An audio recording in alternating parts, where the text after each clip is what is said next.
আসসালামু আলাইকুম। সবাইকে স্বাগত জানাচ্ছি আজকের এসএসসি ব্যাচের যে ক্লাসটাতে বাংলায়। সবাইকে স্বাগত জানিয়ে শুরু করছি। আমাকে একটু তোমরা জানাও শুনতে পাচ্ছ কিনা? এবং সাউন্ডটা ক্লিয়ার কিনা? হ্যাঁ? একটু জানালে আমি ক্লাসটা কন্টিনিউ করতে আমার সুবিধা হবে।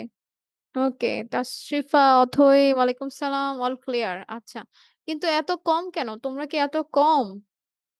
মাত্র ২ জন। তার মধ্যে একজনই মনে হয় উপস্থিত। রাহাত হোসাইন কি আছো? যা ধারণা করেছিলাম রাহাত নেই মনে হয়। তাহলে আমি ক্লাস নিচ্ছি শুধু একজনের। তাশরিফা, অথই, আমি কি ক্লাস শুরু করব? আর কি কেউ জয়েন করবে? তাহলে তাশরিফা, অথইকে নিয়েই ক্লাস শুরু করি। আজকের ক্লাসের টপিক তো জানো নাকি? আজকে হচ্ছে আমাদের বিগত বোর্ডের যে কোয়েশ্চেন ছিল সেগুলোর উপর দিয়ে ক্লাস নেওয়া হবে। এখান থেকে আমি ২ টা আ বোর্ডের কোয়েশ্চেন আমি জোগাড় করতে পেরেছি। সেটা হচ্ছে একটা ঢাকা বোর্ড এবং আরেকটা হচ্ছে করে দিচ্ছি। আমরা বেসিক্যালি বাংলা ২য় পত্রটা আজকে হাইলাইট করব। ঠিক আছে? আজকে বাংলা ১ম পত্র আর ধরব না। কারণ সবারই আ মোটামুটি সবারই বাংলা ২য় পত্রের সমস্যা। তো আজকে ক্লাসের স্টুডেন্ট আরো বেশি হলে ভালো হতো। আমার মনে হয় তোমাদের অনেক কনসেপ্ট ক্লিয়ার হয়ে যাবে। বাংলা ফার্স্ট পেপারে এটা হচ্ছে তোমাদের সিলেবাস। তাই না? সৃজনশীল থাকবে ৭০ নাম্বারের, বহু নির্বাচনী থাকবে মানে এমসিকিউ থাকবে ৩০ নাম্বারের, আর সহপাঠ থেকে ২ টো কোয়েশ্চেন থাকবে ২০ নাম্বারের, যেটাকে আমরা বর্ণনামূলক বলে অভিহিত করব। সেটা ২০ নাম্বারের। তার মধ্যে আবার ক, খ থাকবে। ক হচ্ছে ৩ নাম্বার আর খ হচ্ছে ৭ নাম্বার। এই হচ্ছে আমার ফার্স্ট পেপারের সিলেবাস। আর সৃজনশীল থাকবে ৭০ নাম্বারের। সেখান থেকে আবার গদ্য থেকে থাকবে ৪ টা, পদ্য থেকে থাকবে ৪ টা, কিন্তু দিতে হবে ৫ টা। এই ৫ টার মধ্যে আবার ২ টো গদ্যের থাকতে হবে, ২ টো পদ্যের হতে হবে। মানে আমি একেবারে টানা ৪ টা গদ্য দিলাম তা হবে না। গদ্য পদ্য মিলিয়ে আনসার করতে হবে। এই হচ্ছে আমার ফার্স্ট পেপার। সেকেন্ড পেপারে যেটা আমরা ফোকাস করব, সেটা হচ্ছে সেকেন্ড পেপারকে ২ ভাগ করেছি, রচনামূলক এবং বহু নির্বাচনী। রচনামূলককে ৭০ নাম্বার আর বহু নির্বাচনী ৩০ নাম্বার। রচনামূলকে থাকবে হচ্ছে অনুচ্ছেদ, চিঠিপত্র, সারাংশ, সারমর্ম, ভাব সম্প্রসারণ, সংবাদ প্রতিবেদন আর হচ্ছে প্রবন্ধ বা রচনা। তাই তো? এবং অনুচ্ছেদ থাকবে ২ টা থেকে ১ টা দিতে হবে। চিঠিপত্র ২ টো থাকবে, ১ টা দিতে হবে। সারাংশ বা সারমর্ম ২ টা থাকবে, ১ টা দিতে হবে। বা যেহেতু আছে এখানে অপশন থাকবে। হয় তুমি সারাংশ দিবে কিংবা সারমর্ম দিবে। ভাব সম্প্রসারণও ২ টো থাকবে, ১ টা দিতে হবে। সংবাদ প্রতিবেদনও ২ টা থাকবে, ১ টা দিতে হবে। আর প্রবন্ধ বা রচনা থাকবে ৩ টা, তোমাকে দিতে হবে ১ টা। আশা করি এইটুক পর্যন্ত ক্লিয়ার। আজকে আমরা যে টপিকটা করব সেটা হচ্ছে এই বহু নির্বাচনী টপিকটা। হ্যাঁ, বহু নির্বাচনী বলতে এই গ্রামারের যে মানে অবজেক্টিভ যেগুলো, অবজেক্টিভে আসবে ব্যাকরণ, বাগধারা, বাক্য সংকোচন, প্রবাদ প্রবচন।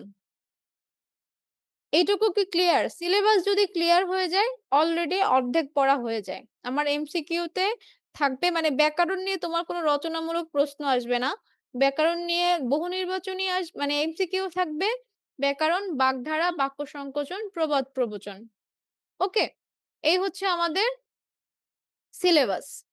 তাহলে আমরা বহু নির্বাচনী বিগত বছরের প্রশ্ন সলভ করতে যাই। এটা হচ্ছে একটা ঢাকা বোর্ডের প্রশ্ন ২০১৯ সালের।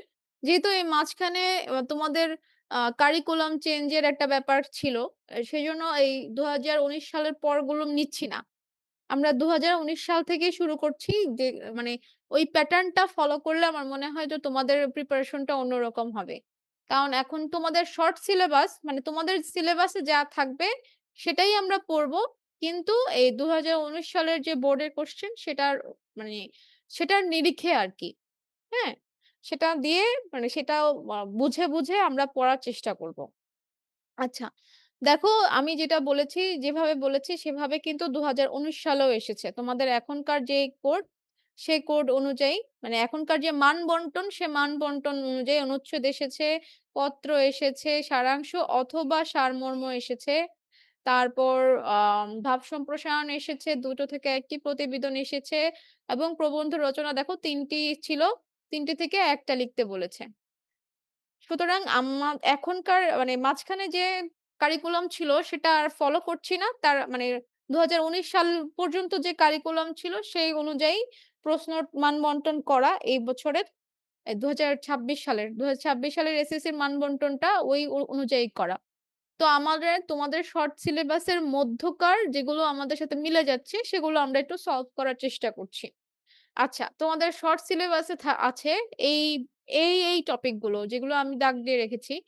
একটা হচ্ছে ধ্বনি, বর্ণ, স্বরধ্বনি, ব্যঞ্জনধ্বনি, বর্ণের উচ্চারণ, শব্দ ও পদের গঠন, উপসর্গ দিয়ে শব্দ গঠন, প্রত্যয় দিয়ে শব্দ গঠন, অনুচ আ পরিচ্ছেদ বারক সমাস, তারপরে আছে শব্দের শ্রেণীবিভাগ, বিশেষ্য, সর্বনাম, বিশেষণ, ক্রিয়া, ক্রিয়া বিশেষণ, অনুসর্গ, যোজক, আবেগ। এই হচ্ছে তোমাদের আর আছে হচ্ছে বাক্যের অংশ, বাক্যের বর্গ, উদ্দেশ্য বিধেয়, সরল জটিল যৌগিক, বাগর্থ, বাগধারা, প্রতিশব্দ, বিপরীত শব্দ এবং শব্দজোড়। এগুলো হচ্ছে তোমাদের টপিকে আছে।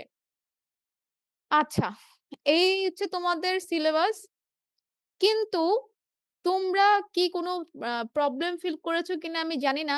আমি যখন সিলেবাসটা ঘাঁটলাম এবং কোয়েশ্চেন ঘাঁটলাম, সেখানে আমি একটা প্রবলেম ফেস করেছি। সেটা হচ্ছে তোমাদের এই বইটা খুব বেশি শর্টকাট। হ্যাঁ? তোমাদের যে বোর্ডের বইটা আছে এটা একটু বেশিই শর্টকাট করে ফেলেছে। এমন অনেক কোয়েশ্চেন আছে যেগুলোর আনসার দেয়া নাই কিন্তু এগুলো খুবই ইম্পোর্টেন্ট ছিল। আচ্ছা, তোমরা একটু যদি তোফায়েল, আ তাশরিফা অথই এবং তোফায়েল তোমরা একটু রেসপন্স করো তো।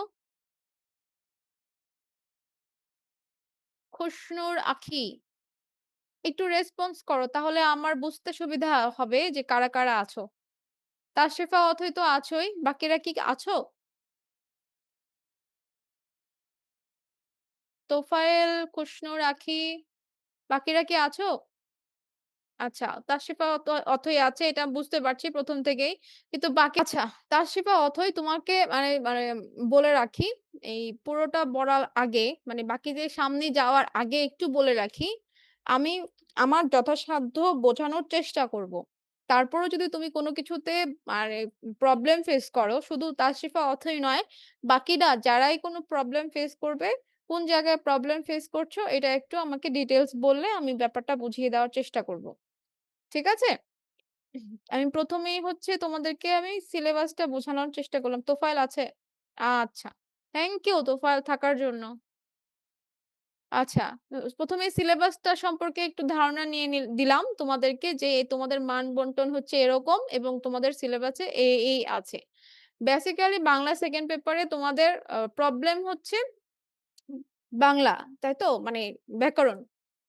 ম্যাম একটু ধীরে ওকে। ধীরেই বোঝাচ্ছি। বাংলা ২য় পত্রে তোমাদের মেইন শত্রুই হচ্ছে ব্যাকরণ। তাই তো? ব্যাকরণ নিয়েই তোমাদের সকল মাথা ব্যাথা, ব্যাকরণ বুঝি না।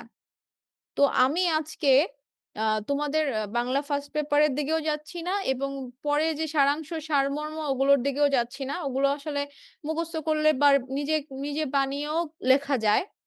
যা লেখা যায় না সেটা হচ্ছে ব্যাকরণ। ব্যাকরণ হচ্ছে অঙ্কের মতো। তাই না? এখন আমি ১ম এই বলেছি যে এই তোমাদের মান বন্টন, এই তোমাদের সিলেবাস। এখন আমি যাচ্ছি আমাদের বোর্ড বইয়ে কি আছে দেখার জন্য। ইস! ঠান্ডা যেন বরফ। কোন অর্থে অব্যয়ের প্রয়োগ হয়েছে? এখন আমরা দেখতে যাই চলো। অব্যয় কি তোমাদের সিলেবাসে আছে? অব্যয় তোমাদের সিলেবাসে নাই, শর্ট সিলেবাসে নাই। সুতরাং এটা বাদ দিতে পারি। আজ যদি সুমন আসতো কেমন মজা হতো। বাক্যটি কোন কালের উদাহরণ? এটা কি কোন সিলেবাস মানে কোন টপিক থেকে আসছে একটু বোঝার চেষ্টা করি। আজ যদি সুমন আসতো কেমন মজা হতো। বাক্যটি কোন কালের উদাহরণ? কাল বলেছে। কাল কি সিলেবাসে আছে? কাল মানে ক্রিয়া, তাই তো? ক্রিয়া আছে। চলো দেখি তাহলে ক্রিয়া আমার প্রশ্নটা ছিল আজ যদি সুমন আসতো কেমন মজা হতো? হ্যাঁ, এটা কোত্থেকে নিয়েছি? এখানেও নেই, এখানেও নেই, এখানেও নেই। তাহলে পুরো বইয়ের কোথাও এটা নেই, তাই না? তার মানে ক্রিয়াতে নয়। তাহলে কোন জায়গায় আছে? ক্রিয়ার কাল, ক্রিয়ার কাল। আচ্ছা একটা কোয়েশ্চেন এসছে মনে হচ্ছে। আজকের ক্লাস কি? হ্যাঁ, আজকের ক্লাস এসএসসি 2026 দের জন্য। বোর্ডের কোয়েশ্চেন আমরা আজকে সলভ করব। চাইলে তুমি থাকতে পারো, চাইলে নাও থাকতে পারো, সমস্যা নেই। আচ্ছা, কি বলতে যাচ্ছিলাম যেন? হ্যাঁ, ক্রিয়ার কাল। ক্রিয়ার কাল তোমাদের নাই। তারপরেও আমি তোমাদের দেখাচ্ছি যে এটা করলে যদি সুমন আসতো মজা হতো। বাক্যটি ক্রিয়া অতীতের কোন ঘটনা কোন কালের? কোন ঘটনার কোন কালের? সাধারণ অতীত।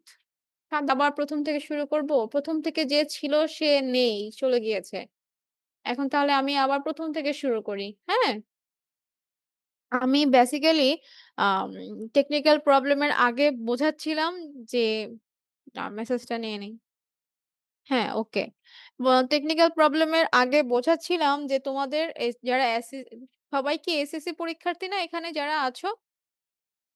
তারা কি সবাই এসএসসি পরীক্ষার্থী? এটা একটু আমাকে জানাও, এনশিওর করো। আমি বেসিক্যালি এসএসসি পরীক্ষার্থীদের জন্যই মানে আজকে ক্লাসটা নিচ্ছি।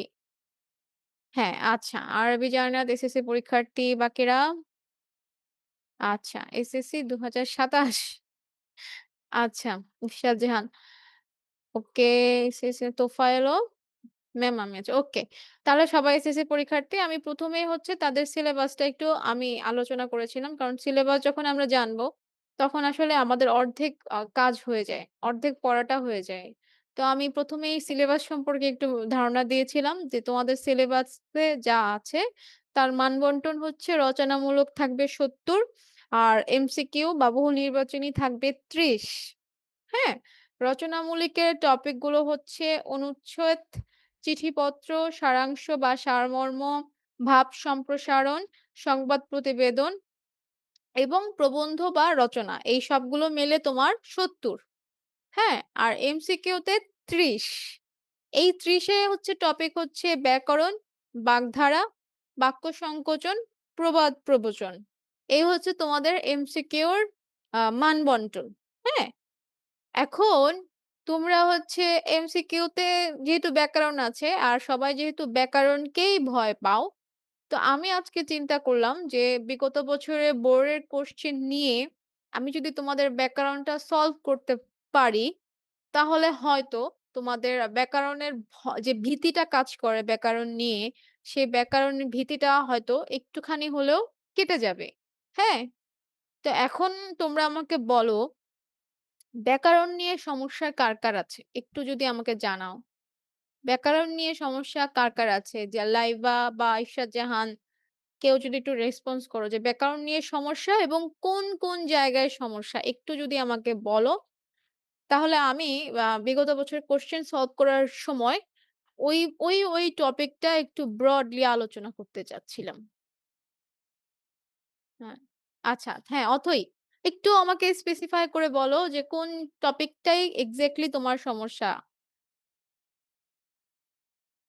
আছে ম্যাম ব্যাকরণ প্রবলেম আছে। ব্যাকরণ আসলে সবারই প্রবলেম থাকে। আ হ্যাঁ, অথই কোন জায়গাটা? টিক মানে কোনটা?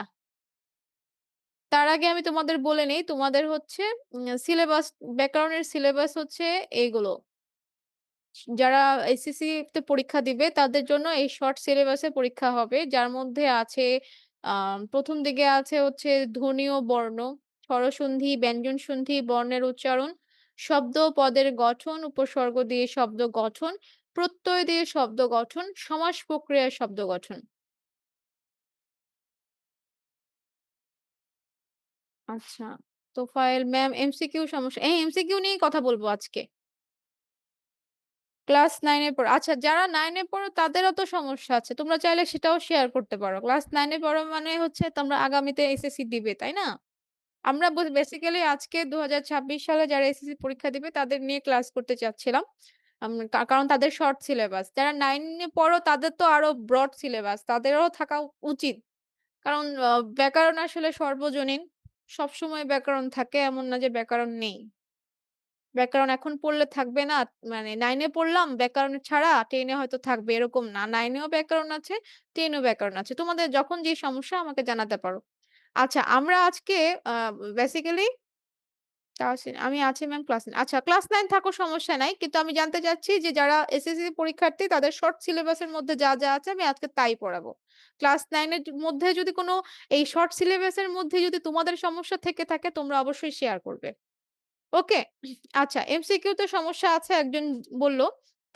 তার জন্যই ক্লাসটা নেওয়া। এমসিকিউ এর দুটো বোর্ডের, একটা ঢাকা বোর্ড এবং একটা চট্টগ্রাম বোর্ড। ২ টা বোর্ডের কোয়েশ্চেন আজকে আমরা সলভ করব। শুধু এমসিকিউ এবং এমসিকিউ এর মানে ব্যাকরণ অংশটা। ব্যাকরণ থেকেই তো এমসিকিউ আসবে বাংলা সেকেন্ড পেপারে। তো বাংলা সেকেন্ড পেপারের অংশটাই আমরা বাংলা সেকেন্ড পেপারের ব্যাকরণ অংশটাই আমরা আজকে সলভ করব। শুধুমাত্র যারা এসএসসি আছে, এসএসসি দের যে শর্ট সিলেবাস সেই অনুযায়ী। হ্যাঁ? এখন তোমরা যারা 9 এর আছো তারা যদি এই শর্ট সিলেবাসের মধ্যে তোমাদের যদি কোন সমস্যা থেকে থাকে তোমরা অবশ্যই আমাকে আনসার করবে। ওকে? আচ্ছা, দেখো, "ইস! ঠান্ডা যেন বরফ" কোন অর্থে অব্যয়ের প্রয়োগ হয়েছে? যারা এসএসসি ২০২৬ এ আছো তাদের কিন্তু অব্যয় নেই। আছে অব্যয়? অব্যয় কিন্তু নেই। সুতরাং এটা আমরা স্কিপ করতে পারি। "আজ যদি সুমন আসতো কেমন মজা হতো।" হ্যাঁ? কেমন মজা হতো? তাহলে কোন কালের উদাহরণ? কাল কি আছে তোমাদের? ক্রিয়ার কাল নেই। ক্রিয়ার কাল নেই। কিন্তু যদিও ক্রিয়ার কাল নেই এটা হবে নিত্যবৃত্ত অতীত। হ্যাঁ? তারপর হচ্ছে সাধারণ মধ্যম পুরুষের বর্তমান কালের অনুজ্ঞায় চলিত রীতির বিভক্তি কোনটি? এটা একটু বোঝার ব্যাপার আছে। যেহেতু বর্তমান কাল বলেছে, এটাও কিন্তু ক্রিয়ার কালের মধ্যেই পড়ে, তাই না? তোমরা আমাকে একটু বলো যে এই সিলেবাসের বাইরে কিছু হলে কি আমি বোঝাবো কিনা? আমার কিন্তু বোঝাতে কোনো সমস্যা নেই। ম্যাম আপনি কি শুধু এসএসসি দের পড়াবেন? আমি বেসিক্যালি এসএসসি দের শর্ট সিলেবাসের উপরেই বিগত বছরের কোয়েশ্চেন এর উপরেই ক্লাসটা নিচ্ছি। তোমাদের যদি এই শর্ট সিলেবাসের মধ্যে সমস্যা থাকে ক্লাস 9 এ যারা আছো তারা অবশ্যই কোয়েশ্চেন করবে। হ্যাঁ? আ আর যদি সাধারণ মধ্যম পুরুষের বর্তমান কালের অনুজ্ঞায় চলিত রীতির বিভক্তি কোনটা? যদিও ক্রিয়ার কাল এসএসসি দের নেই, তারপরও আমি এটা ব্যাখ্যা করছি। সেটা হচ্ছে সাধারণ মধ্যম পুরুষ। পুরুষ ৩ প্রকার, তাই না? উত্তম, মধ্যম এবং নাম পুরুষ। ৩ প্রকার পুরুষের মধ্যে মধ্যম পুরুষের বর্তমান কালের অনুজ্ঞায় চলিত রীতির বিভক্তি কোনটি? আচ্ছা, এখন দেখো জিনিসটা ভাবতেই অনেক খটোমটো লাগছে। দাঁত ভেঙে যাচ্ছে এমন অবস্থা লাগছে। কিন্তু এটা খুবই ইজি। যেমন সাধারণ মধ্যম পুরুষ মানে হচ্ছে তুমি। হ্যাঁ? তুমিকে যদি আমি কোনো কথা মানে ক্রিয়া বলি, যদি আমি কোনো ক্রিয়া বলি, তুমি করো। বর্তমান কাল। বর্তমান কালে অবশ্যই করো হবে। অনুজ্ঞার চলিত রীতির বিভক্তি কি? তুমি করো। কোনো কি বিভক্ত আছে? করোর সাথে কি কোনো আমি বিভক্ত বসিয়েছি? করো। কোনো বিভক্তি নাই। সুতরাং শূন্য বিভক্তি। ৩ নাম্বার ঘ। ৪ নাম্বার কোনটি বিশেষ্যের পূর্বে বসে? বিশেষ্য কিন্তু তোমাদের আছে। বিশেষ্য, তাই না? কোথায় গেল বিশেষ্য? এই যে বিশেষ্য। বিশেষ্যের পূর্বে বসে কোনটি? বিশেষ্যের পূর্বে বসে বিশেষণীয় বিশেষণ। বিশেষ্যের পূর্বে বসে বিশেষ্যের যে বিশেষণ সেটা বসে, তাই না? আমরা যে বিশেষ্যের আগে অমুকের ভাই, তমুকের ভাই এরকম করে বলে বলে বুঝাই না বা আ কোন নামকে বোঝানোর আগে তাকে কিছু পরিচয় দেই না? হ্যাঁ, ওটাকে বলে বিশেষণীয় বিশেষণ। মানে তাকে মানে বিশেষ্য করে দিচ্ছি আরকি। মানে আলাদা করে দিচ্ছি। হ্যাঁ? আচ্ছা। একটি অপূর্ণ বাক্যের পরে অন্য একটি বাক্যের অবতারণা করতে হলে কোন যতিচিহ্ন ব্যবহৃত হয়? যতিচিহ্ন নাই। হ্যাঁ? ওটা দরকারও নাই। তারপরে এটার উত্তর হচ্ছে হাইফেন। কাজটা ভালো দেখায় না। কোন বাচ্যের উদাহরণ? বাচ্চাও তোমাদের নাই। সুতরাং আমরা স্কিপ করতে পারি। ভূত শব্দের বিপরীতার্থক শব্দ কোনটি? বিপরীত শব্দ আছে তোমাদের। যারা এসএসসি ২০২৬ ব্যাচ তাদের বিপরীত শব্দ আছে। তাহলে ভূত শব্দের বিপরীত শব্দ হচ্ছে দেখো পেত্নী, ভবিষ্যৎ, আ ভয়, নির্ভীক। অবশ্যই দেখো ভূতের সাথে ম্যাচ হয় কোনটা? ভূত, ভবিষ্যৎ। ভূত মানে এই ভূত কিন্তু সেই ভূত না যেটাতে ভয় পাওয়া যায়। সেই ভূত না। এই ভূত হচ্ছে যেটা চলে গিয়েছে। পাস্ট। হ্যাঁ? তো পাস্ট এর বিপরীত হচ্ছে ফিউচার। এখানে তার মানে ভূতের বিপরীত হচ্ছে ভবিষ্যৎ। খন্ডপ্রলয় বাগধারাটির সঠিক অর্থ কোনটি? খন্ডপ্রলয় বাগধারাটির দেখো এটার মানে শব্দটাতেই কিন্তু উত্তর লুকিয়ে আছে। প্রলয় মানে হচ্ছে একটা মারামারি, যুদ্ধ। হ্যাঁ? খন্ডপ্রলয় মানে ছোটখাটো একটা যুদ্ধ বা মারামারি। তাহলে এটার আনসার হবে দেখো ভীষণ বিপদ, ভীষণ শত্রুতা, ভীষণ যুদ্ধ, ভীষণ ব্যাপার। ভীষণ ব্যাপার। আনসার হবে ভীষণ ব্যাপার। কারো কোনো সমস্যা থাকলে অবশ্যই আমাকে জানাবে। নিমেষ মাঝেই সব শেষ বাক্যে কোন অর্থে অনুসর্গ ব্যবহৃত হয়েছে? অনুসর্গ কি তোমাদের আছে যারা এসএসসি? নিমেষ মাঝেই সব শেষ আছে। অনুসর্গ হচ্ছে আমি যদি আ একটু ক্লিয়ারলি বোঝাতে চাই, অনুসর্গ হচ্ছে প্রিপোজিশন। হ্যাঁ? ইংরেজিতে প্রিপোজিশন পড়ি না? সেরকম প্রিপোজিশন। নিমেষ মাঝেই সব শেষ। তার মানে আ নিমেষ মানে হচ্ছে খুব স্বল্প সময়ের জন্য। মানে বলে না এক নিমেষেই সব শেষ হয়ে গেল। তার মানে সময়টা বোঝাচ্ছে। সেজন্য এটার আনসার হচ্ছে ক্ষণকাল। আনসার হচ্ছে ক্ষণকাল। আমার কথা কি শোনা যাচ্ছে? তোমরা কি বুঝতে পারছো? তোমরা রেসপন্স না করলে আসলে আমি বুঝতে পারছি না। তোমরা কি বুঝতে পারছো?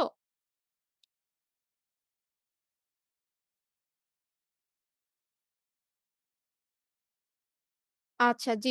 তোমাদের কোনো অবশ্যই জিজ্ঞাসা থাকলে আমাকে জানাবে। তাহসিন বুঝতে পারছে, তোফায়েল বুঝতে পারছে। ওকে। জিজ্ঞাসা থাকলে অবশ্যই জানাবে। এবং এমনও যদি হয় যে ম্যাম এটা একটু ভালো করে বোঝান, ওই টপিকটা একটু ব্রডলি বোঝান, আমাকে সেটাও বলতে পারো। ম্যাম উক্তি চ্যাপ্টারটা ন্যারেশন? উক্তি চ্যাপ্টারটা পড়াবেন প্লিজ। আচ্ছা, উক্তি চ্যাপ্টারটা তো সময় থাকলে আজকে যদি শেষ করতে পারি। কারণ আজকে তো এসএসসি ব্যাচটা পড়াচ্ছি। ওদের উক্তি চ্যাপ্টার নেই। উক্তি চ্যাপ্টার ওদের নেই। এই যে ওদের উক্তি চ্যাপ্টার নেই। উক্তি চ্যাপ্টার থাকলে একসাথে বুঝিয়ে দিতাম। তবে যদি সে সময় স্বল্পতা না থাকে অবশ্যই বোঝানোর চেষ্টা করব। আচ্ছা, কোনটি কর্ম সম্বন্ধের উদাহরণ? সম্বন্ধ মানে সম্পর্ক করা, তাই না? সম্পর্ক করা। কর্মসম্বন্ধ মানে হচ্ছে আম যে সম্পর্কে আমার কর্ম জড়িত থাকে। হ্যাঁ? যেমন রাজার হুকুম। এখানে কোনো কর্ম নেই। কিন্তু প্রভুর সেবা করতে কাজ করতে হয়। সুতরাং ১০ এর আনসার হচ্ছে প্রভুর সেবা। ভাষার মূল উপকরণ কি? ভাষা যদিও তোমাদের নেই তারপরেও বলছি ধ্বনি। আনসার হচ্ছে ধ্বনি। পাউরুটি, বালতি কোন ভাষার শব্দ? এটাও তোমাদের নেই। চাইলে স্কিপ করতে পারো, এটাও পর্তুগিজ। কোন ধ্বনির উচ্চারণ গাম্ভীর্যপূর্ণ ও মৃদু হয়? এটা আছে। আম এট উম যারা এসএসসি তাদের আছে। আমরা পড়েছিলাম ২ ধরনের উত উত ইয়া আছে। বাতাসের স্বল্পতার উপরে ভিত্তি করে ২ ভাগ করেছি এবং আমাদের স্বরতন্ত্রী অনুরণিত হয় কি না, আমাদের স্বরতন্ত্রীটা অনুরণন মানে হচ্ছে কাঁপে কিনা সেটার উপরে ভিত্তি করে ২ ভাগ করেছি। হ্যাঁ? তো বাতাসের স্বল্পতার উপরে বা বাতাসের আধিক্যের উপরে যদি ২ ভাগ করি সেখানে আছে ঘোষ, অঘোষ আর স্বরতন্ত্রী অনুরণিত হয় কিনা এটার উপর ভিত্তি করে আছে অল্প প্রাণ, মহাপ্রাণ। তো গাম্ভীর্যপূর্ণ হচ্ছে ঘোষ। ওকে? গাম্ভীর্যপূর্ণ হচ্ছে ঘোষ। তারপরে হচ্ছে সন্ধিতে চ ও বর্গীয় চ এর পর নাসিক্য ধ্বনি কি হয়? সন্ধি তোমাদের নাই। তারপরেও যদি নাসিক চ আর ছ এর পর নাসিক্য ধ্বনি কি হয়? নাসিক্য ধ্বনি হয় অনুস্বার। তারপর কোনটি বিশেষ নিয়মে সাধিত বহুবচনের উদাহরণ? বহুবচন নাই, বচন নাই। এসএসসি যারা আছে তাদের বচন নাই। হ্যাঁ? তাহলে স্কিপ করতে পারো। একাধিকবার একই গণনাবাচক শব্দও নাই। নিপাতনে সিদ্ধ বহুব্রীহি সমাসের উদাহরণ কোনটি? আচ্ছা, বহুব্রীহি সমাস বলতে আমরা বুঝাই যেটাকে মানে পূর্বপদকেও বুঝায় না, পরপদকেও বুঝায় না, তৃতীয় একটা পদকে বুঝায় সেটাকেই বলে বহুব্রীহি সমাস। এখন এখানে দেখো আ স তুমি কোয়েশ্চেনটা পড়ার পরে মনে হলো যে তুমি জানো না যে কোনটা আনসার হবে।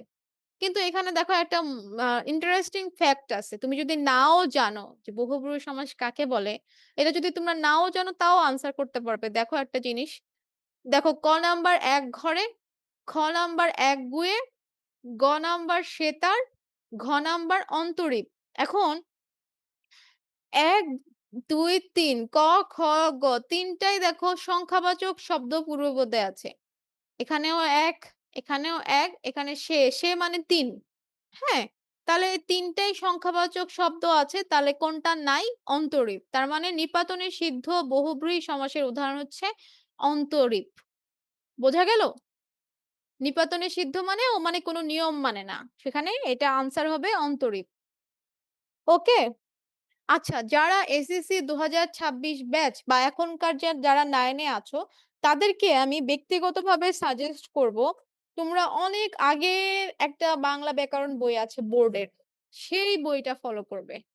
কারণ তোমাদের যে বইটা বোর্ডের বইটা আমি দেখেছি, সেই বইটা একদমই শর্টকাট, অনেক কিছুই নেই। তো আমি ব্যক্তিগতভাবে আমার কাছে মনে হয়েছে তোমরা যদি অনেক আগের একটা বিশেষ করে আমরা যখন ছোট ছিলাম তখনকার সেই বোর্ডের একটা বই আছে। সেই বইটা অনেক ইনফরমেটিভ। সেই বইটা যদি ফলো করো অনেকগুলোর আনসার পাবে। যেমন এই কোয়েশ্চেন এর আনসার সরাসরি তোমাদের বইয়ে দেওয়া নাই। ইভেন নিপাতনের সিদ্ধিও সম্পর্কেও কোনো কথা এমনকি কোনো শব্দও লেখা নাই। কিন্তু কোয়েশ্চেন এসেছে। ঠিক আছে? তোমরা যদি ওই বইটা পড়ো, ওই বইটা আরেকটু মানে ডিটেইলস লেখা আছে। তো সেখান থেকে তোমরা হয়তো অনেক কিছু জানতে পারবে। নিদাক শব্দের উপসর্গ অর্থে ব্যবহৃত হয়েছে কোনটি? আচ্ছা, উপসর্গ কিন্তু ৩ প্রকার। একটা হচ্ছে সংস্কৃত উপসর্গ, একটা হচ্ছে বাংলা উপসর্গ, আরেকটা হচ্ছে বিদেশি উপসর্গ। হ্যাঁ? তো অ এই যে ৩ প্রকার উপসর্গের মধ্যে যে উপসর্গর মানে যে শব্দের মাঝখানে যদি কোনো এই যে এই বা অ, অ, অঘা, অজ, অনা, প্র, পড়া, অপ, সম, এ ধরনের শব্দ যদি আমি বসাই, তাহলে শব্দটাতেও চেঞ্জ হয়ে যায়। এটাই তো উপসর্গ। উপসর্গের নিজস্ব কোনো অর্থ নাই। কিন্তু যার সাথে বসবে তার অর্থ সে তৈরি করে। তাই না? এটাও তো তোমরা জানো যে উপসর্গের অর্থবোধকতা নাই। মানে অর্থবাচকতা নাই কিন্তু অর্থবোধকতা আছে। হ্যাঁ? তো এখানে নিধাগ শব্দের উপসর্গ আতিশয্য হিসেবে বসেছে। হ্যাঁ? আতিশয্য মানে হচ্ছে অনেক, অনেক বেশি। আতিশয্য মানে অনেক বেশি এই অর্থে বসেছে। ওকে? অজ্ঞাতমূল ধাতু কোনটি? ধাতু তোমাদের নেই। আমি করলাম। উত্তর হচ্ছে হের। কোনটি উপাদানবাচক নাম বিশেষণ? এবার দেখো খুবই ইন্টারেস্টিং। মাঝে, মাঝে মনে হতে পারে যে বাংলা ২য় পত্র খুবই কাঠখোট্টা, কিছু বুঝতে পারি না। দেখো অপশন গুলো দেখলেই মানে ইন্টারেস্টিং লাগবে। ব্যাপারটা হচ্ছে যেমন ঠান্ডা হাওয়া। এখানে কোনো কিছু উপাদানের ব্যাপার আছে? এখানে কোনো উপাদানের ব্যাপার নাই। তার মানে এটা উপাদানবাচক বিশেষণ নয়। তাজা মাছ, তাজা মাছ আম তাজা, তাজা কোনো ম্যাটেরিয়ালিস্টিক ব্যাপার না। তাজা কি দেখা যায়? মাছ হয়তো দেখা যায়, কিন্তু তাজা দেখা যায় না। সবুজ মাঠ, সবুজ একটা কালার, তাই না? মাঠটা সবুজকে মানে আমি ধরতে পারব না। কিন্তু মানে এটা একটা অনুভূতি আরকি যে এই জিনিসটা সবুজ। পাথরে মূর্তি, পাথরকেও ধরতে পারব। পাথরকেও ধরতে পারবো, মূর্তিকেও ধরতে পারবো। সুতরাং উপাদানবাচক নাম বিশেষণ হচ্ছে পাথরে মূর্তি। কারো কি কোনো প্রশ্ন নাই? তোমরা কেউ কিছু প্রশ্ন করছো না। আচ্ছা, পদের মধ্যে কোনো ব্যঞ্জনধ্বনি লোপ পেলে তাকে কি বলে? এটাও এসএসসি যারা তাদের নেই। এটাকে হচ্ছে আ ব্যঞ্জন বিকৃতি বলে। আচ্ছা, সকলের জন্য প্রযোজ্য। এক কথায় কি হবে? এক কথায় প্রকাশ থেকে এটা এসছে। সকলের জন্য প্রযোজ্য সর্বজনীন। হ্যাঁ? তারপরে নিচের কোনটি যোগরূঢ় শব্দ? যোগরূঢ় হচ্ছে এখান থেকে এসছে, শব্দ গঠন থেকে। শব্দ ৩ প্রকার।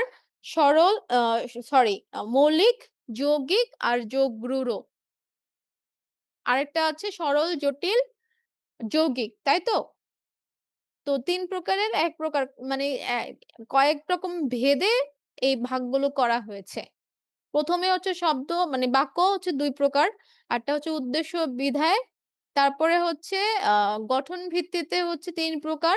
একটা হচ্ছে মৌলিক, তারপরে আছে যৌগিক, আরেকটা হচ্ছে যোগরূঢ়। না সরি মৌলিক, রুড়ি, যোগরূঢ়। হ্যাঁ? সেখান থেকে যোগরূঢ় হচ্ছে রাজপুত। রাজপুত। অপত্য অর্থে তদ্ধিত প্রত্যয়ের ব্যবহার ঘটেছে। প্রত্যয় কি তোমাদের আছে? প্রত্যয়। হ্যাঁ, প্রত্যয় দিয়ে শব্দ গঠন। হ্যাঁ, প্রত্যয় আছে। প্রত্যয় হচ্ছে ২ প্রকার। একটা হচ্ছে কৃত প্রত্যয়, আরেকটা হচ্ছে তদ্ধিত প্রত্যয়। কৃত প্রত্যয় মানে কোন কাজ বোঝায়। মানেই হচ্ছে কাজ। আর তদ্ধিত প্রত্যয় আচ্ছা ১ম এ বলে নেই প্রত্যয় হচ্ছে শব্দের শেষে বসে। যেমন কর্তব্য, করা একটা কাজ। তার সাথে আ দাঁড়াই এভাবে বোঝাই। হ্যাঁ, যেমন কর্তব্য, হ্যাঁ?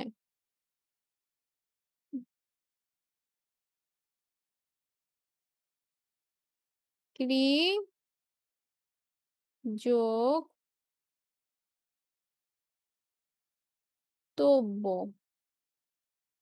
সরি আমার লেখার জন্য। আমি ঠিক মতো লিখতে পারছি না মাউসের জন্য। আচ্ছা এটা হচ্ছে কর্তব্যকে ভাঙলে এটা বের হয়। তো এই হচ্ছে কাজ। সুতরাং এটা হচ্ছে কৃত প্রত্যয়, হ্যাঁ? আর এই তব্যটা হচ্ছে প্রত্যয়। এখন সে কাজের সাথে বসুক আর নামের সাথে বসুক। যেমন এখানে আছে আ কোথায়? স স দাঁড়া এখানে অপশনে আছে সামাজিক, হ্যাঁ? সামাজিককে যদি আমি বলতে চাই সমাজ যোগ ইক। সমাজ, সমাজ সরি লিখতে পারছি না।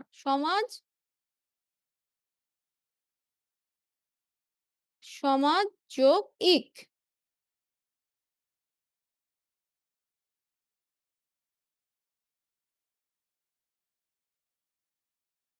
ওকে? বুঝতে পারছি না তোমরা বুঝবে কিনা আমি জানি না। তো আমি চেষ্টা করছি। সমাজ যোগ ইক। এই ইকটা হচ্ছে প্রত্যয়, এটাও তব্যও একটা প্রত্যয়। কিন্তু এই তব্য বসেছে একটা কাজের উম আ প্রত্যয়ের সাথে। মানে এই প্রত্যয়টা বসেছে একটা কাজের সাথে, আর এই ইকটা বসেছে একটা নামের সাথে। কারণ সমাজ কোনো কাজ না। ঠিক আছে?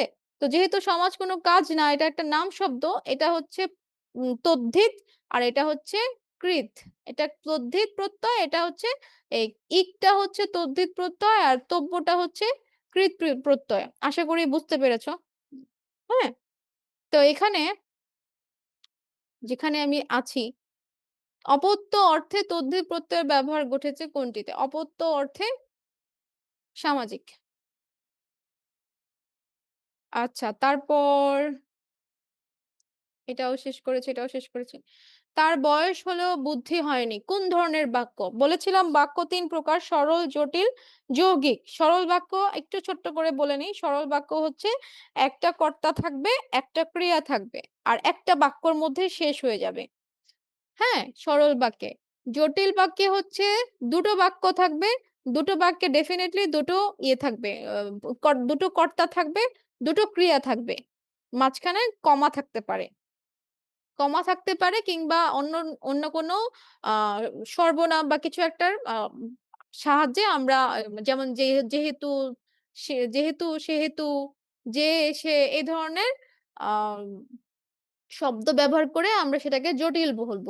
আর যৌগিক হচ্ছে ২ টো বাক্য থাকবে, ২ টো ক্রিয়া থাকবে কিন্তু মাঝখানে এবং, কিন্তু, ও এগুলো দিয়ে আটকানো থাকবে ২ টো বাক্য। ঠিক আছে? তাহলে এখানে যে, সেও নেই, এ ধরনের কোনো কথাও নেই। আবার তার বয়স হয়েছে বুদ্ধি হয়নি। একজনের কথাই বলছে তার মানে কর্তা একজন। বুদ্ধি হয়নি এটা একটা ক্রিয়া। হ্যাঁ? এটাও একটা ক্রিয়া তার মানে ক্রিয়াও একটা, কর্তাও একটা তার মানে এটা হচ্ছে সরল। তার মানে এটা হচ্ছে সরল। ধাতুর গণ ঠিক করতে কয়টি বিষয়কে লক্ষ্য রাখতে হয়? ধাতু তোমাদের নেই, এটা স্কিপ করলাম। বাক্যের অর্থ সংগতি রক্ষার জন্য অর্থসংগতি রক্ষার জন্য সুশৃঙ্খল পদবিন্যাসকে কি বলে? আসত্তি বলে কিন্তু এখানে ভুল লিখেছে। আসক্তি হবে না। আসত্তি হবে। তয়ে, তয়ে সংযুক্ত, হ্যাঁ? এই জিনিসটা একটু মাথায় রাখবে। সমধাতুজ কর্মের প্রয়োগ ঘটেছে আ নিচের কোন বাক্যে? এই সমধাতুজ কর্মটাও তোমাদের নাই। তারপরও আমি বলছি ব্যাপারটা আমি একটু বুঝিয়ে বলি। যারা 9 এ আছে তাদের জন্য হয়তো কাজে লাগবে। আ দুটো ক দুটো ক্রিয়া থাকবে, হ্যাঁ? দুটো ক্রিয়া থাকবে কিন্তু একই ক্রিয়া ২ বার ব্যবহৃত হয়েছে। যেমন বেশ এক ঘুম ঘুমিয়েছি। ঘুমটাও একটা কাজ আবার ঘুমিয়েছি এটাও একটা কাজ। এই একটা কাজকে ২ বার বলেছে সেজন্য বলেছে সমধাতুজ কর্ম। একই ধাতু ২ বার ব্যবহার হয়েছে। কর্মেও ব্যবহার হয়েছে, ক্রিয়াতেও ব্যবহৃত হয়েছে। সেজন্য সমধাতুজ কর্ম। আচ্ছা, ভাববাচ্যের বাচ্য নেই, বাচ্য বাদ দিলাম। ক্রেতা শব্দের সঠিক প্রকৃতি প্রত্যয় কোনটি? একটু আগেই প্রত্যয় সম্পর্কে বলেছিলাম যে মানে কোন যদি কাজের সাথে যে প্রত্যয় বসে সেটাকে বলি আমরা কৃৎ প্রত্যয়, হ্যাঁ? আর এই যে সামনে যেটা থাকে সেটা হচ্ছে প্রকৃতি। একটু আগে বলছিলাম হচ্ছে প্রত্যয়। পিছনে যেটা থাকে সেটা হচ্ছে প্রত্যয়। আর সামনে যেটা থাকে সেটা হচ্ছে প্রকৃতি। এখন প্রকৃতি প্রত্যয় বলেছে। তাহলে এটা প্রকৃতি, এটা প্রত্যয়। এটা ক্রেতা, ক্রি যোগ তৃচ এটাই হচ্ছে আনসার। হ্যাঁ? কারো কোনো প্রশ্ন আছে? আমরা ঢাকা বোর্ডের কোয়েশ্চেন সলভ করে ফেলেছি। কারো কোনো প্রশ্ন থাকলে জানাও।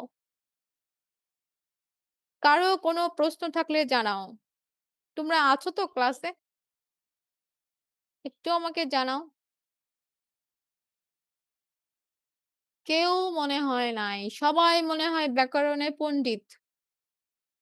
কারো কোনো প্রশ্ন নাই, কোনো রেসপন্স নাই। এসইসি তে মানে এবার এইচএসসি তে কি পরিমাণে ফেল করেছে? খেয়াল করেছো নাকি? এবার এইচএসসি তে কি পরিমাণ ফেল করেছে খেয়াল করেছো?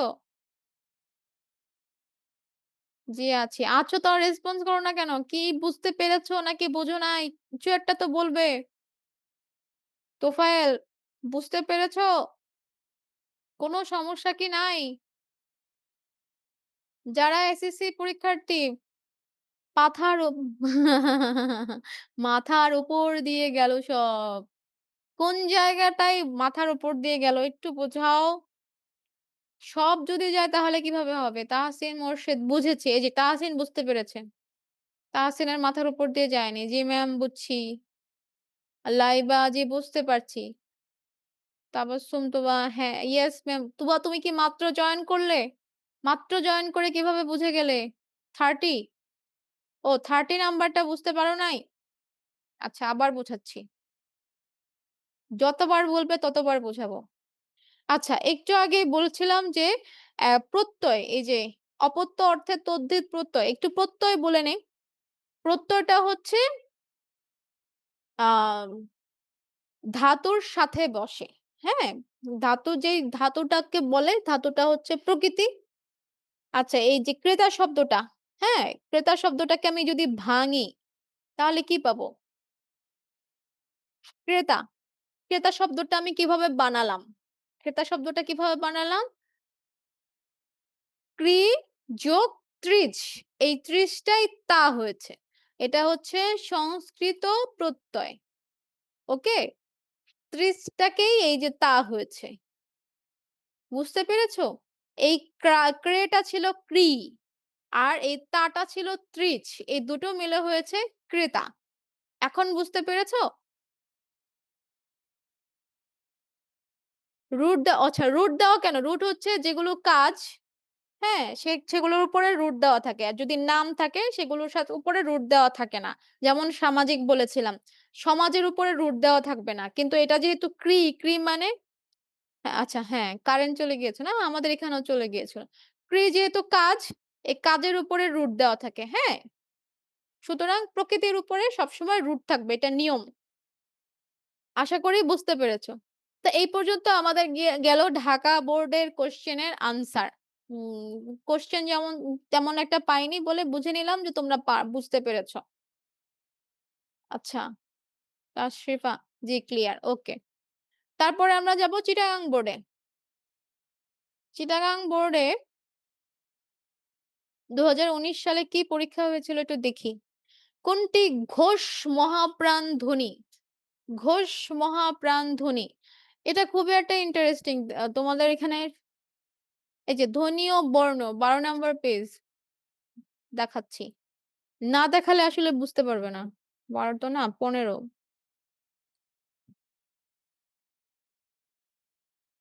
এই দেখো ধ্বনি ও বর্ণ।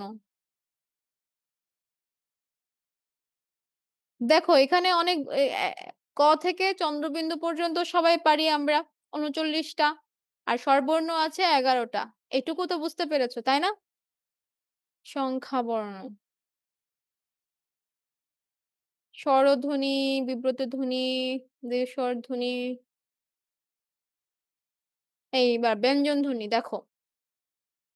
ওষ্ঠব্যঞ্জন মানে উপরের ঠোঁট এটাও এটা হচ্ছে দন্তব্যঞ্জন এগুলো কেন পড়ছি? কারণ এই ব্যঞ্জনধ্বনি এই আ অঙ্গ-প্রত্যঙ্গ বা এইসব জায়গা দিয়ে উচ্চারিত হয়। যেমন প বললে ঠোঁট দিয়ে উচ্চারিত হয়। সেটা হচ্ছে ওষ্ঠব্যঞ্জন। ঠিক আছে? দন্তব্যঞ্জন যেই বর্ণটা বলতে আমার দাঁতে আঘাত লাগে সেটা দন্তব্যঞ্জন। মূর্ধ মানে হচ্ছে উপরতলার মাঝখানটা। হ্যাঁ? উপরে যে একটা ছাদ আছে না মুখের উপর? সেই ছাদের মাঝখানটা হচ্ছে মূর্ধা। কণ্ঠ হচ্ছে গলার ভিতর থেকে যেমন কটা গলার ভেতর থেকে বের হয়। ঠিক আছে? এটা অনেক ডিটেইলস পড়ালে বুঝতে পারবে। আমি একটু শর্টকাটে যেটা কোয়েশ্চেন করেছিলাম যে কোনটি ঘোষ মহাপ্রাণ ধ্বনি সেটা দেখানোর জন্য এটা এখানে এনেছি। আচ্ছা, সিক্ষ ব্যঞ্জন, কম্পিত ব্যঞ্জন। হায়, হায়! ওভাবে তো করা নাই। আচ্ছা, দেখো ঘোষ ব্যঞ্জন হচ্ছে যেসব ধ্বনি উচ্চারণের সময় ধ্বনিদ্বয়ের কম্পন বেশি হয়। মানে এটাকে বলতে আমাকে বেশি চাপ দিতে হয়। যেমন আ ব, ভ। প, ফ এর থেকে ব, ভয়ে আমার বেশি উম আ চাপ দিতে হয়। যার কারণে বেশি বাতাসও লাগে আর কাঁপেও বেশি। হ্যাঁ? যার কারণে এইগুলো হচ্ছে ঘোষ ব্যঞ্জন। কিন্তু এখানে দেখো কোয়েশ্চেনটা দেখো ঘোষ ব্যঞ্জন না। বলছে ঘোষ মহাপ্রাণ ধ্বনি। এখন মহাপ্রাণ ধ্বনি তাহলে কি? অল্প প্রাণ মহাপ্রাণ একটু আগে বলেছিলাম। দেখো এখানে নাই কিন্তু কোয়েশ্চেন দিয়ে রেখেছে। ওই বইটাতে অবশ্যই আছে, হ্যাঁ? এই দেখো অল্প প্রাণ মানে যেসব ধ্বনি উচ্চারণের সময় ফুসফুস থেকে নির্গত বায়ু প্রবাহের মাত্রা অপেক্ষাকৃত কম, মানে বাতাস ভিতর থেকে গলা থেকে বা বুক থেকে ফুসফুসে তো ফুসফুস পর্যন্ত আমরা নিঃশ্বাস নেই তখন বাতাস যায় না ফুসফুস পর্যন্ত? তারপরে যখন ফুসফুস থেকে বের হয়, সেখানে বের হওয়ার মাত্রা অপেক্ষাকৃত কম। দেখো যেই শব্দটাকে আমি বেশি আ বলতে আমার বেশি চাপ লাগে, সেগুলোতে বেশি বাতাসও লাগে। আর যেগুলোতে চাপ দিতে হয় কম, সেগুলোর বাতাসও কম। দেখো প, প, হ্যাঁ? প, ব, ত, দ, দন্ত স, ট, ড, চ এগুলো বলতে শর্টকাটে হয়ে যাচ্ছে না? আমাকে চাপ দিতে হচ্ছে না বেশি একটা। মানে এটাতে বাতাস কম লাগছে। আর মহাপ্রাণে দেখো বাতাস বেশি লাগছে। ফ, ভ, থ, ধ, ঠ, ঢ। হ্যাঁ? এখন আমার কোয়েশ্চেন করেছি দেখো, বলেছে কোনটি ঘোষ মহাপ্রাণ ধ্বনি? তার মানে ঘোষের মধ্যেও আছে, মহাপ্রাণের মধ্যেও আছে। কোনটা আছে দেখো? ঘোষের মধ্যে আছে হচ্ছে আ ব, ভ, ম, দ, ধ, দন্ত্য ন, বয়শূন্য র, ল, ড, ঢ, ডয়শূন্য র, ঢয়শূন্য র, বর্গীয় জ, ঝ, দ, ঘ, ঙ, হ। এখন আমার অপশনে কি আছে? ভ আছে, ছ আছে, ড আছে, বর্গীয় জ আছে। তাহলে এই ৪ টার মধ্যে একটাও কি ঘোষ? হ্যাঁ, ভ ঘোষ। আচ্ছা ভ কি তাহলে মহাপ্রাণ? এই দেখো। মহাপ্রাণেও ভ আছে, ঘোষেও ভ আছে। বুঝতে পেরেছো? মহাপ্রাণেও ভ আছে, ঘোষেও ভ আছে। তাহলে কোনটি ঘোষ মহাপ্রাণ ধ্বনি? ভ। তাই না? তোমরা আছো তো নাকি? আচ্ছা, কোন বাক্যটিতে অব্যয়ের বিশেষণ ব্যবহৃত হয়? অব্যয় তোমাদের নাই, আমরা স্কিপ করলাম। সন্ধিতে সন্ধিও তোমাদের নাই, সন্ধিটাও স্কিপ করলাম। মহকুমা কোন ভাষা থেকে ভাষা তোমাদের নাই, স্কিপ করলাম। বাক্য পাঠকালে সুস্পষ্টতা বা অর্থ বিভাগ দেখানোর জন্য যেখানে স্বল্প বিরতির প্রয়োজন সেখানে কোন বিরাম চিহ্ন ব্যবহৃত হয়? এটাও তোমাদের নাই। হ্যাঁ? স্বল্প বিরতির প্রয়োজন সেখানে কমা ব্যবহৃত হয়। ও সুস্পষ্টতা হচ্ছে সেম হাইফেন ব্যবহৃত হয়। আছি। তুবা শুধু আছে আর বাকিরা নেই। তৎসম শব্দে কোন বর্গীয় বর্ণের সঙ্গে যুক্ত দন্ত্যান্ন কখনো মূর্ধন্য হয় না? এটা হচ্ছে নতশীত বিধানের আন্ডারে পড়ে। তারপরেও যদি তোমরা বুঝতে চাও, আমি বুঝাতে সমস্যা নাই আমার। তৎসম শব্দে নতশত বিধানে হ্যাঁ, মূর্ধন্য আছে কোনটাতে? ক, খ, গ, ঘ, ঙ, চ, ছ, বর্গীয় জ, ঝ, ঞ, ট। ট বর্গীয় যেগুলো আছে সেগুলোর সাথে মূর্ধন্য হয়। কিন্তু ত, থ বর্গের সাথে মানে ত বর্গের সাথে কখনো মূর্ধন্য হয় না। আবারও বলছি ট বর্গীয়র সাথে ট বর্গীয় সাথে কি আছে? ট আছে, ঠ আছে, ড আছে, ঢ আছে। তার মানে ট আর ঢ দুটোর মধ্যেই মূর্ধন্য হয়। এগুলো আসলে বোর্ডে দেখানো দরকার। আ ট আর ঢ দুটোর মধ্যে কি হয়? মূর্ধন্য হয়। ক এর মধ্যে হয় না, ত এর মধ্যে আবার দন্ত্যান্ন হয়। আর কখনো মূর্ধন্য হয় না ত। যেমন কণ্ঠ লিখলে কিন্তু মূর্ধন্য ব্যবহৃত হয়। তার মানে ক এর সাথেও মূর্ধন্য হয়। আবার আ ঘন্টা ট, তাই না? ঢং আ ঢ ঢতেও হয়। ট বর্গীয় সবার সাথেই মূর্ধন্য হয়। শুধু হয় না ত বর্গীয়র সাথে। ওকে? বাচ্য তোমাদের নেই। কোন বাচ্চে ক্রিয়াপদ সর্বদাই কর্তা কর্তৃবাচ্য। তারপর যৌগিক ক্রিয়ার উদাহরণ। যৌগিক ক্রিয়া যৌগিক ক্রিয়ার উদাহরণ। যৌগিক ক্রিয়া কি তোমাদের আছে?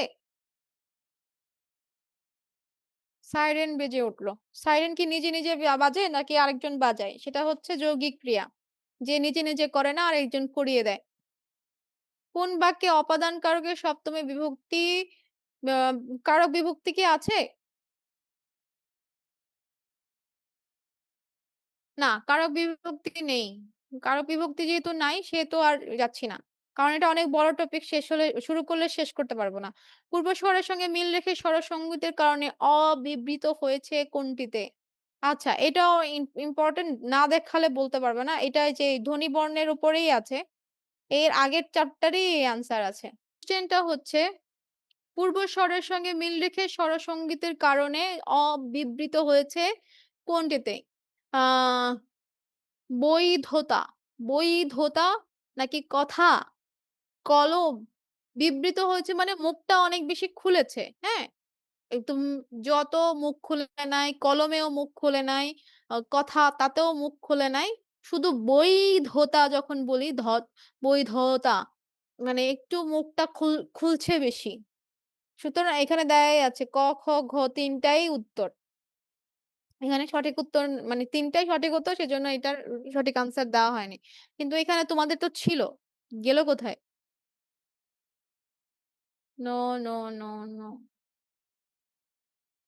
সংবৃত বিব্রতর একটা চ্যাপ্টার ছিল। এই যে। অ বর্ণের উচ্চারণ ২ রকম। অ, ও একটা সাধারণ আরেকটা হচ্ছে পাশের ধ্বনির প্রভাবে কখনো ও এর মতো উচ্চারিত হয়। হ্যাঁ, যখন ও এর মতো উচ্চারিত হয় তখন সেটাকে সংবৃত বলে। আর স্বাভাবিক উচ্চারণ হচ্ছে এই দেখো অনেক, কথা, অনাথ। আর উচ্চারণ ও এর মতো ওত, অতি, অনু, পক্ষ, অদ্য।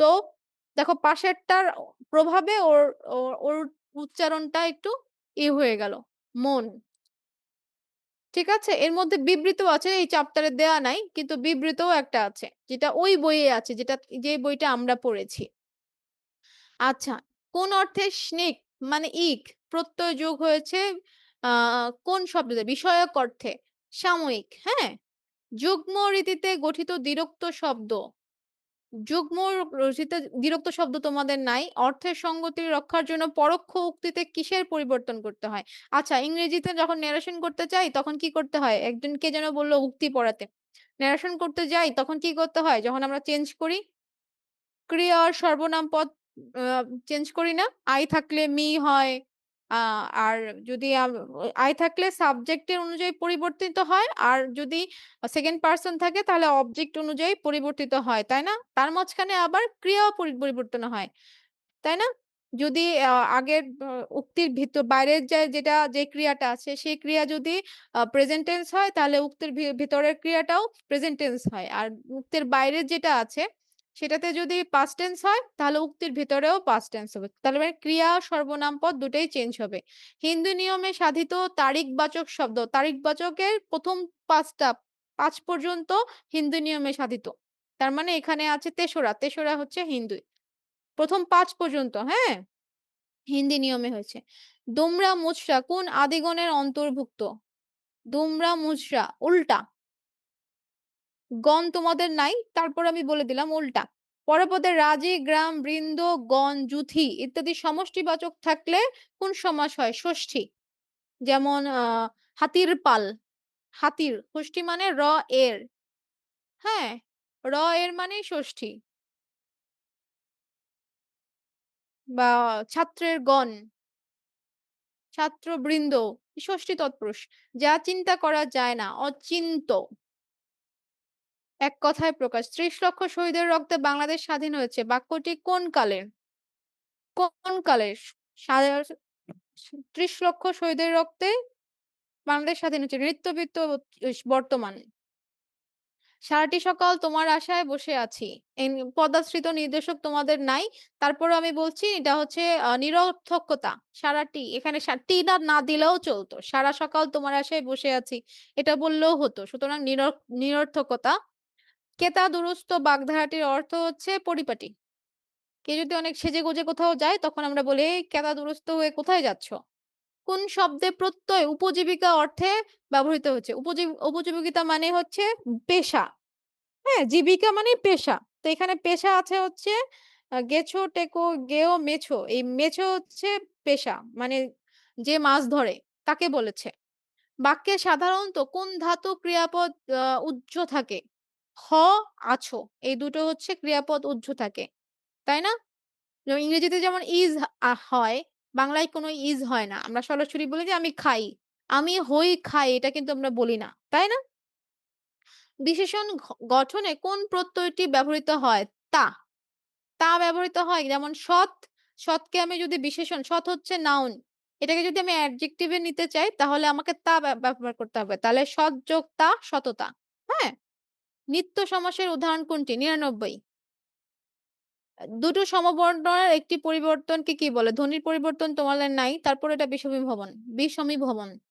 খাসমহলে শব্দের খাস কোন ধরনের উপসর্গ?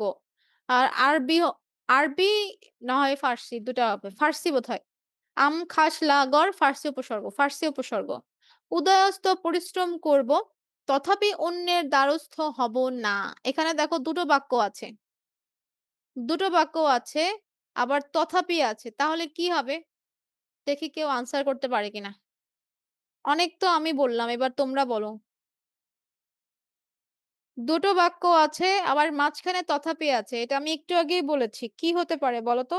সরল বাক্য, জটিল বাক্য, যৌগিক বাক্য, জটিল নয়, সরল, যৌগিক, আশ্রিত, মিশ্র। কোনটা হবে? তোমরা আছো তো নাকি? কেউ কোনো কথা বলছে না। কোনটা হবে?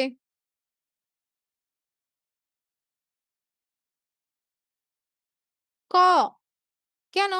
কেন হবে? আমি বলেছিলাম সরল বাক্য, তোফায়েল বলছে ক। আর কেউ কিছু বলবে? তোফায়েল ভুল হয়েছে। তারপরে কেউ একজন বলো। বাকিরা কেউ কি আছো? আমি শেষ করে দেব। তাড়াতাড়ি বলো।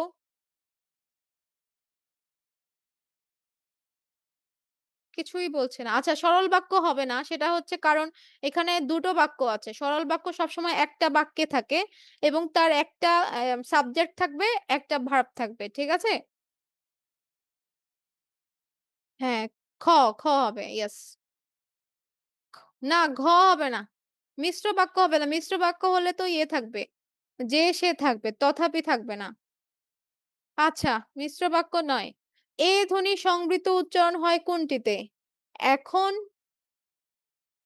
এখন, তেলাপোকা, যেথা, কেহ। তেলাপোকা। উচ্চারণ করো এটাকে একটু ছোট করে বলতে হয়। নিত্য স্ত্রীবাচক শব্দ এটাও তোমাদের নাই। তারপর আমি বলছি মালেকা। আগুনের প্রতিশব্দ হচ্ছে কি বলতো? আগুনের প্রতিশব্দ কি? আগুনের প্রতিশব্দ কি হবে? লাস্ট এটা বলে আমি চলে যাচ্ছি। আগুনের প্রতিশব্দ কি? দেখি কে বলছে? তোফায়েল না, ক না। তাবাস্সুম এক না। হ্যাঁ, ইশরাত জাহান সবসময় তারপরেও এবার ওর হয়ে গিয়েছে। না। তিমির মানে অন্ধকার। সবিতা সূর্য, ভাস্কর সূর্য শুধুমাত্র হুতাশন মানে আগুন। ঠিক আছে? তিমির মানে অন্ধকার, সবিতা সূর্য, ভাস্কর সূর্য, হুতাশন মানে আগুন। আচ্ছা, হ্যাঁ। এবার বলো কার কি সমস্যা বা এছাড়া আর কি সমস্যা তোমরা নিজেরা ফেস করছো? আর কি ধরনের হেল্প তোমাদের প্রয়োজন? এটা একটু জানাও। যারা 9 এ আছো তারাও জানাতে পারো, যারা 10 এ আছো তারাও জানাতে পারো। বা তোমাদের কোনো জিজ্ঞাসা আছে কিনা? তোমাদের জিজ্ঞাসাটা নিয়ে আমি শেষ করে দিব। বা আজকে যে পড়লাম, তাতে কি তোমাদের কোনো মানে বুঝতে সুবিধা হয়েছে কিনা? নাকি কোনো জায়গায় অসুবিধা আছে? এই বিষয়গুলো একটু শেয়ার করো। তাহলে আমি বুঝতে পারবো যে আমার কোথাও ভুল আছে কিনা বা আমাকে কোথাও ইমপ্রুভ করতে হবে কিনা। আমার মনে হয় সেগুলোও বোঝার ব্যাপার আছে। একটু বলো, তোমরা কেউ রেসপন্স করছো না। ঘটনা কি? বা রেসপন্স করলেও দেরি করে করছো। একটু আমাকে জানাও যে আজকে যে পড়লাম আচ্ছা উক্তি চ্যাপ্টারটা আমার মাথায় থাকবে, হ্যাঁ? এটা অবশ্যই পড়াবো। উক্তি চ্যাপ্টার আজকে তো সময় নেই। অন্য ক্লাস আছে। All clear man. ও আচ্ছা, থ্যাংক ইউ। তোফায়েল, জি ম্যাম বুঝছি। তুবা, হ্যাঁ বুঝছি। উম যখন পড়ি তখন মনে থাকে। তারপর এটাই তো স্বাভাবিক। মানুষ ভুলে যাবে, আবার পড়বে, আবার ভুলে যাবে, আবার পড়বে। তুমি কয়বার ভুলবে? ৫ বারের বেশি যদি কেউ মানে ৫ বার যদি কোন টপিক পড়া হয় এটা কখনোই ভোলা যায় না। তুমি যদি ৫ বার পড়ো আর ১ বার লিখো তাহলে একেবারে মানে সারা জীবনের জন্য মনে থাকবে। একবার লেখা মানে ১০ বার পড়ার সমান। তাহলে ১০ বার পড়লাম আর যদি ৫ বার নিজে মুখে পড়ো তাহলে তো আর চিন্তাই নেই। 34 চ্যাপ্টারটা একটু পড়াবেন। 34 চ্যাপ্টারটা কি আছে? ও সরল, জটিল, যৌগিক। সরল, জটিল, যৌগিক অবশ্যই পড়াবো। আ 95 আচ্ছা বলেছে গঠন বৈশিষ্ট্য অনুযায়ী বাংলা বাক্যকে ৩ প্রকার ভাগে ভাগ করা যায়। সরল, জটিল, যৌগিক। এখন দেখো ৩ টা বাক্যর উদাহরণও দিয়েছে। আমি পড়াশোনা শেষ করে খেলতে যাব। এই বাক্যে আ একজনই কর্তা, সাবজেক্ট একজনই। ঠিক আছে? একজনই সাবজেক্ট আর ভার্বও একটাই, খেলতে যাব। তাই না? আবার যখন আমার পড়াশোনা শেষ হবে, তখন আমি খেলতে যাব। এখানে ২ টা বাক্য, ২ টো বাক্য আছে। এখানে সাবজেক্ট একটাও থাকতে পারে। মানে দেখো ২ টা বাক্যে ২ টা সাবজেক্ট। শেষ হবে, এখানে একটা ভার্ব, আবার খেলতে যাব একটা ভার্ব। তার মানে ২ টা বাক্য, ২ টো সাবজেক্ট, ২ টো ভার্ব। আবার এখানে দেখো যখন তখন আছে। সাপেক্ষ সর্বনাম। এটাকে বলে সাপেক্ষ মানে একটা আরেকটার উপরে নির্ভরশীল। আমি খেলতে যাব যখনই আমার পড়াশোনা শেষ হবে। তার মানে আমার পড়াশোনা শেষ হওয়ার উপরে খেলা ডিপেন্ড করছে। ঠিক আছে? আমি পড়াশোনা শেষ করব, তারপর খেলতে যাব। এখানে দেখো আ ২ টো বাক্য। একটা হচ্ছে পড়াশোনা শেষ করব, তা তারপর খেলতে যাব। সাবজেক্ট একই কিন্তু ২ টা বাক্য। বাক্য ২ টো। আবার এখানে এইটা একটা আরেকটার উপরে ডিপেন্ডেন্ট না। হ্যাঁ, পড়াশোনা শেষ করব একটা বাক্য। শেষ করে তারপর খেলতে যাব। খেলতে যাব মানে নাও খেলতে যেতে পারে। যে খেলতে যাওয়াটা জরুরি তাও না। ডিপেন্ডেন্ট না মোট কথা। কিন্তু এখানে তারপর আছে। তারপর দিয়ে এখানে যুক্ত আছে। তারপর দিয়ে ২ টা বাক্য অ্যাটাচ করা। ঠিক আছে? তাহলে ৩ টা বাক্যের ৩ রকম উদাহরণ দেখলাম। এই উদাহরণ দেখেই আমরা কিন্তু মোটামুটি বুঝে গেলাম কোনটা কোন বাক্য। যেহেতু এখানে একটা সাবজেক্ট, একটা ভার্ব তার মানে এটা সরল বাক্য। এখানে ২ টা বাক্য, ২ টা সাবজেক্ট, ২ টো ভার্ব এবং সাপেক্ষ সর্বনাম আছে। যখন তখন আছে। তার মানে সেটা হচ্ছে জটিল বাক্য। এখানে হচ্ছে ২ টো বাক্য এবং একটা অব্যয় দিয়ে এই ২ টো বাক্য আটকানো, সেটা হচ্ছে যৌগিক বাক্য। ঠিক আছে? এই কয়েকটা লাইন দিয়ে কিন্তু আমি বুঝিয়ে ফেললাম। দেখো ১ম বাক্যে এই যে আমি যা বলেছি সেটাই বলেছে। ১ম বাক্যে একটি মাত্র সমাপিকা ক্রিয়া আছে, এটি সরল বাক্য। ২য় বাক্যের ২ টি অংশ যখন তখন দিয়ে যুক্ত আছে। এটা হচ্ছে যখন তখন যেহেতু আছে আর ২ টো বাক্য আছে, ২ টো ভার্ব, ২ টো ক্রিয়া আছে। তার মানে এটা হচ্ছে জটিল বা মিশ্র। মিশ্র আর জটিল একই। আর ৩য় বাক্যে তারপর দিয়ে আটকানো আছে। যে ৩য় বাক্যে করব, যাব ২ টি সমাপেক্ষা ক্রিয়া রয়েছে এবং সেটা হচ্ছে তারপর দিয়ে আটকানো আছে। তাহলে এটা হচ্ছে যৌগিক বাক্য। ঠিক আছে? বুঝতে পেরেছ? দেখো আমি যা বলেছি তাই বলেছে। একটি যে বাক্যে একটি সমাপক্রিয়া ক্রিয়া থাকে তাকে সরল বাক্য বলে। যেমন পাখিগুলো নীল আকাশে উড়ছে। সরল বাক্যে অনেক সময় ক্রিয়া অনুপস্থিত থাকে। যেমন আমরা ৩ ভাই-বোন। ক্রিয়া নাই। কিন্তু দেখো একটাই বাক্য। এখানে আর কোন বাক্য নাই। কারো উপর কেউ ডিপেন্ডেন্ট না। বাক্যের মধ্যে এক বা একাধিক অসমাপিকা ক্রিয়া থাকলেও সরল বাক্য হয়। আচ্ছা সমাপিকা, অসমাপিকা ক্রিয়া একটু ব্যাখ্যা করি। যেই বাক্যটা শুনলে আমার আর মানে শোনার আকাঙ্ক্ষা হয় না। যেমন আ আমি বসে, আমি বসে এইটুকু হলে কিন্তু বাক্য হলো। কিন্তু তোমাদের আরেকটু কিছু শুনতে ইচ্ছা করবে। বসে কি হলো? বসে কি পড়ে গেলাম? নাকি আমি ঘুমিয়ে গেলাম? না কি? কিছু একটা শুনতে ইচ্ছে হয়। তার মানে কর্ম থাকবে। যেটার সাথে কর্ম থাকবে সেটা হচ্ছে সমাপিকা ক্রিয়া। মানে পুরো মানে বাক্যটা কমপ্লিট। শুনতে ইচ্ছে আর হয় না। মানে যতটুকু বাক্য শুনেছি সেটুকুই যথেষ্ট। আর যেটাতে কমপ্লিট না সেটা হচ্ছে অসমাপিকা ক্রিয়া। এটা আর শোনার দরকার নাই। অর্ধেক। যেমন আমি বসে। এটা হচ্ছে অসমাপিকা ক্রিয়া। যেমন তিনি খুব সকালে ঘুম থেকে উঠে পায়চারি করতে বাজারের দিকে গেলেন। এখানে দেখো সাবজেক্ট একই। তিনিকেই সাবজেক্ট বলেছে, বাজারের দিকে গেলেন এটা হচ্ছে ভার্ব। ওকে? তার মানে নিয়ম হচ্ছে একটা সাবজেক্ট একটাই বাক্য থাকবে, একটা সাবজেক্ট থাকবে, একটা ভার্ব থাকবে। জটিল বাক্যে এই যে এরকম সাপেক্ষ সর্বনাম থাকবে যে, সে, যারা, তারা, যিনি, তিনি, যারা, তারা মানে মোট কথা এই ২ টা বাক্য থাকবে আর এরকম যদি দেখো তার মানে এটা জটিল বাক্য। যেমন যে ছেলেটি এখানে এসেছিল সে আমার ভাই। যে এখানে সে, যে সে। যদি তুমি চাও তবে তার দেখা পাবে। যদি তবে। যখন বৃষ্টি নামলো তখন আমরা ছাতা খুঁজতে শুরু করলাম। যখন তখন। এই ২ টা বাক্য থাকবে, সাপেক্ষ সর্বনাম থাকবে। তার মানেই হচ্ছে এটা জটিল। আর যৌগিক হচ্ছে দেখো এবং, ও, আর অথবা বা, কিন্তু, কিন্তু, অথচ, সেজন্য, ফলে এগুলো যৌগিক বাক্যে ব্যবহৃত হয়। এইগুলো দেখবা সরাসরি চোখ বন্ধ করে লিখে ফেলবা যে এটা হচ্ছে যৌগিক বাক্য। ২ টো বাক্য থাকবে, ২ টো বাক্য এইগুলো দিয়ে যৌগিক আ যৌগিক দিয়ে আটকানো থাকবে। এবং, ও, আর অথবা বা, কিন্তু এগুলো দিয়ে আটকানো থাকলেই বুঝবে যৌগিক বাক্য। আশা করি তোমরা বুঝতে পেরেছ। নো ক্লিয়ার আচ্ছা বাকিরা 9 এর মেয়েটা বলছে বারবার ক্লিয়ার। তোমরা কি কোথায়? এসএসসি পরীক্ষার্থীরা কোথায়? সিরিয়াস হও তাড়াতাড়ি। বেশি দিন নেই। জি, বুঝতে পেরেছি। আচ্ছা।